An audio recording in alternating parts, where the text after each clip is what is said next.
Hello and welcome to Sax Comprehensive. My name is Ken Gowdy, and in this video I want to talk about the Yany Boostar, which is a tone enhancement heavy mash screw. Now if you don't know what a heavy mash screw is, it is basically a replacement for the neck socket screw or liar screw. There are basically three reasons why anyone would replace the neck socket screw with a heavy mash screw, two of which have a reasonable explanation, while the third reason is controversial. One reason would be that a heavy mash screw has a large head and therefore easier to turn, which will help those with finger problems. Another reason would be that for some it looks good. Heavy mash screws come in different colors and can have semi-precious stones embedded in them and give a more interesting look to your saxophone. With all saxophones being mass produced and all looking the same, it is good to accessorize your saxophone to make it more personal.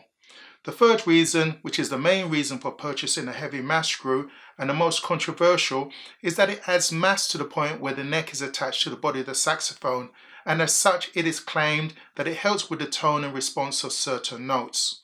The idea behind this, as far as I can tell, since there's not much literature on the subject, is as follows. If we were to look inside the saxophone when playing, the air molecules vibrate around a stationary position, causing the air molecules next to them to vibrate, and so on. This causes longitudinal waves of high pressure to move down the saxophone. In reality, the molecules move in 3 dimensions and reflect off the inner surface of the saxophone colliding with each other, but this diagram simplifies what is happening. If the inner surface of the saxophone is more or less a level surface from the mouthpiece to the bell, then the air molecules can vibrate with minimal disruption. However, the inside of the saxophone is not level. We have the tone holes which alter the direction of the molecules, and more importantly, we have a step created by the neck as we have to push the neck into the saxophone. This raised level, which also consists of 2 metal plates one upon another, further disrupts the movement of the molecules, which some claim affect the tone and response of the notes. In order to solve this problem, tone enhancement products have been produced which are attached to the outside of the saxophone to add mass to this section of the saxophone and as such reduce this disruption. These tone enhancement products can be in the form of tone tablets, clung bogans, or heavy mash screws. And in the case of heavy mash screws, they can come with many attachments to incrementally increase the mass or weight of the screw until it produces the required effect. In fact, the saxophone neck socket is not the only place where sound waves can be disrupted. There is also the area where the mouthpiece is pushed onto the neck. In similar fashion, products have been produced to help with this by adding mass to the outside of this area. The problem here is that not everybody believes this, and there's not much research done on these tone enhancement products, which leads to various opinions. There are those that are of the opinion that these products definitely do not work. They've gone out and bought one, tried it, found that it didn't work for them, and then tried to return it back to the store from which they bought it. Later found out that they couldn't return it and were therefore left with a worthless piece of equipment. Then there are others who haven't tried any of these tone enhancement products and quite frankly never will, but still vocalize their opinion, stating that these products are merely snake oil, something that claims to do something which it obviously doesn't, a big placebo marketing scam. Then there are those that mock the very idea that by placing a piece of metal on the outside of the saxophone could possibly affect the waveform that is happening on the inside of the saxophone. I saw one video mocking this very idea by placing a small dumbbell on the socket of his saxophone, so he played it with the dumbbell attached and without the dumbbell attached to show that it made no difference to his articulation or to his tone. Then there are others who cannot tell whether these products actually work or not. I saw a video where a person did a blind test 9 times with and without a particular heavy mash screw, and he recorded himself blindfolded, and where he found that at certain points the articulation was better and the tone was better, later found out that he was actually playing with the ordinary set screw, and so at the end of that video could not state conclusively whether he knew when he was playing with one of these heavy mash screws or not. And then there are those that have the opinion that these products definitely do work. They've gone out and bought one of these products and definitely do notice a change in their tone or their articulation. I've seen many videos of people claiming that these products work.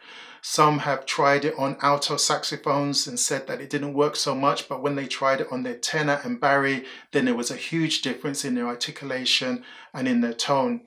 Others stated that adding the attachments to these heavy mash screws by increasing their weight incrementally saw a change as they added the weight to these heavy mash screws. I've also seen a video that went so far as to say that the very plating on the heavy mash screws made a difference. So when he tried it with a gold plated one, it was slightly different than the silver plated one or the unplated one. So when you hear all of these different opinions from people saying that it definitely doesn't work to people saying that yes, I did notice a difference in the tone and articulation, then it adds to a lot of confusion surrounding these tone enhancement products. However, when you see these products on the saxophones of professional players, then these products cannot be easily dismissed. When you see them on a professional player that's at the height of his playing career, then you're going to have to say that there must be something to these pieces of equipment. Nevertheless, I have seen some other videos where people have taken a more scientific viewpoint to these tone enhancement products. I did see a video where a person attached a clambogan to a bass clarinet and took images of the harmonics when he played it, and concluded that while the harmonics were raised in certain frequencies, this was negligible. Also, I've read a 7-page article by the McGill University where they tested a heavy mash screw to check for any changes in the impedance, and also had 4 saxophonists give their views in a blind test. They concluded that the changes in the impedance were negligible and fell within the error range of the calibration of the scientific equipment, meaning that the changes could be due to the error margin of the test parameters. They also concluded, based on the 4 saxophonists' opinions in the blind test, who had different opinions one from another based on the categories that they had to comment on, that there was no evidence that a heavy mash screw did as the manufacturers claimed. In fact, they stated that a bigger study would have to be done. However, if a bigger study needs to be done to prove whether these products work or not, we have to wonder whether there is any real value in these products. So I'll have to approach these products with an open mind, just as I would any other controversial issues surrounding the saxophone, such as whether different ligatures make a difference, whether the lacquer on the saxophone makes a difference, or whether post or rib construction makes a difference to the tone or articulation. I will put links to the videos mentioned in this video. Recently I bought myself a Yany Boostar saxophone, and therefore I also bought myself a Yany Boostar. So now let's turn to the Yany Boostar. It comes in 3 finishes: unvarnished, pink gold plated and gold plated. It costs around £55 to £85 depending on the finish, based on a recent price check from an online store. It can be used without the 2 attachments, which will be the lightest weight, but will have a screw hole shown at the end, which will not be so attractive. Or the weight can be increased by adding either of the 2 attachments, which will screw into the end of the heavy mash screw. The Yany Boostar website states, "The Yany Booster is capable of enhancing resonance and delivering a thicker tonal palette. When installed, it also allows you to set the right amount of resistance and achieve smoother breath control. Your horn will have more tonal focus and volume in all registers. Different combinations of the 3 screws in the set facilitate changes in tonal quality and the playing experience, enabling you to adjust for different musical genres and settings." It also claims that the gold-plated Yany Boostar will give richer tonal harmonics and depth compared to the standard unplated set. So what do I think about the Yany Boostar? I've got the gold-plated Yany Booster, and I must confess that I like the screw. I like the design of the screw, and I like that it has a large head. It's definitely easier to turn and therefore to secure the neck socket. With regard to the other aspect of heavy mash screws, that it makes playing low notes easier, or that the altissimo notes just pop out, or whether it removes the stuffiness of other certain notes.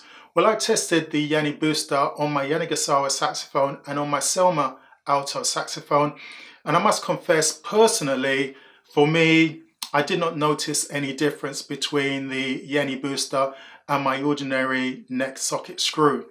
It did not make me play the low notes any easier, the altissimo notes did not pop out, and the stuffiness of certain notes was not removed. So for me, I couldn't tell whether I was playing with my normal socket screw or with the Yany Booster. So now the real problem for me is, why is it in so many videos that I've watched about the Yany Booster that so many people say that this heavy mash screw works, and they can actually hear a difference in their articulation, in their tone, and that the altissimo notes just simply pop out and that the low notes work very well. Whereas for me, I cannot tell any difference. Why is that? The only thing I can put it down to is similar to a sommelier or a wine taster. You do get these professional wine tasters where they go into competitions and they compete with one another. And what they do, they get some vintage wine, they will smell it, they will take a sip of it. And then once they've done that, they can quite accurately state what the wine is, what region it came from, and what year it was actually produced. And they can do it with a good degree of accuracy. And the reason why they can do that is because they spent years and years and years tasting different wines and remembering how it tasted and how it felt and how it smelt, etc. And so they can make these statements. So I think it might be the same with a heavy mash screw. If an individual has played the saxophone for a very long time and the ear is very in tune with music and can hear the various nuances of sound, then maybe they can hear a difference that this heavy mash screw makes, whereas a beginner or an intermediate player like myself cannot hear the difference. That's the only thing that I can really put it down to. Anyway, when I read the comments of the viewers talking to these reviewers and stating that these neck screws cannot possibly work, the answer that the reviewers always give is basically the same: try it for yourself and see. The answer would be, you never know until you try it. And so I will have to join them and say, with a heavy mash screw like this, it may not have worked for me, but you don't know whether it will work for you. So the only way to find out is to try it for yourself and to see. So if you know someone who's got a heavy mash screw, maybe borrow it and try it. If you're thinking about buying it from a shop, make sure you know the return policy before you buy it, just in case it doesn't work for you. Well, hopefully you found this video helpful and informative, and if you did, as usual, give it a like, share and subscribe, and I shall see you in the next video. Bye-bye.